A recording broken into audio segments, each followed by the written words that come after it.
Devocional, Josué capítulo 13. O Senhor é a nossa herança. No capítulo 13 de Josué, temos a narração da divisão das terras de Canaã para as tribos de Israel. Ainda havia muita terra para ser conquistada, mas a divisão prévia já estava estabelecida. O interessante é perceber que uma das tribos não recebe terras como as outras. Josué 13:14.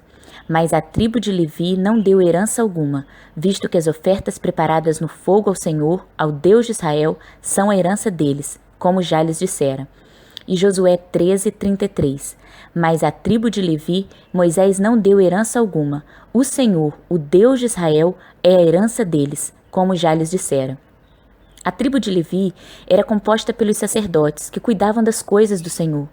Eles não ganharam terras, apenas algumas cidades no meio das terras das outras tribos. Eles viviam das ofertas e dedicavam-se por completo ao Senhor.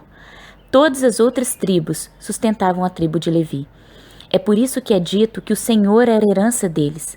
E nós podemos aprender duas lições preciosas a partir desses lindos detalhes da história de Israel. Em primeiro lugar, nossa história precisa compreender mais do que conquistas materiais. A história do povo de Israel não pode ser contada sem o Deus de Israel. Deus prometeu a terra, Deus lutou com o povo, Deus entregou a vitória, Deus está presente o tempo todo. A história de Israel é também a história do Deus que age em Israel. Não é uma história de conquistas materiais apenas, é também uma história de conquistas de terrenos espirituais, de vida com Deus, de dedicação a Deus. Precisamos nos empenhar nessas conquistas também. A Bíblia fala de exercícios espirituais, de corrida da fé, mesmo porque todas as outras coisas só terão sentido verdadeiro se estiverem ligadas ao reino de Deus. Em segundo lugar, nossa história precisa revelar que nossa verdadeira herança não é uma coisa, mas uma pessoa.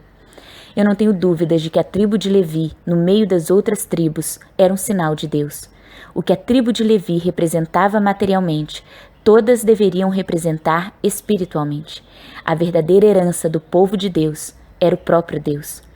Quando as pessoas olham para você, meu irmão, o que elas veem? O que a sua história conta? Um homem de sucesso apenas? Uma mãe dedicada apenas? Um aluno estudioso apenas? Isso é o mais importante que dizem a teu respeito. Eu preciso te dizer que isso é muito pouco para ser a sua herança. Sua história precisa ser medida por muito mais do que isso.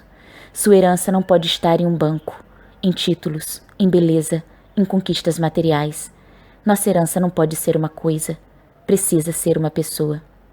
Não importa quantas terras você tenha, ainda assim, Deus precisa ser a sua herança. Não importa quantos títulos você tenha, Deus precisa ser a sua herança. Não importa quantos filhos você tenha, Deus precisa ser a sua herança. Mateus 6,33 diz assim: Busquem, pois, em primeiro lugar o reino de Deus e a sua justiça, e as demais coisas vos serão acrescentadas. Enxergue com precisão qual é a melhor parte na sua vida. Não faça das demais coisas o seu investimento de destaque. O Senhor precisa ser a sua prioridade, o seu bem maior, a sua herança. Que Deus te abençoe. Pastora Érica, Timor-Leste.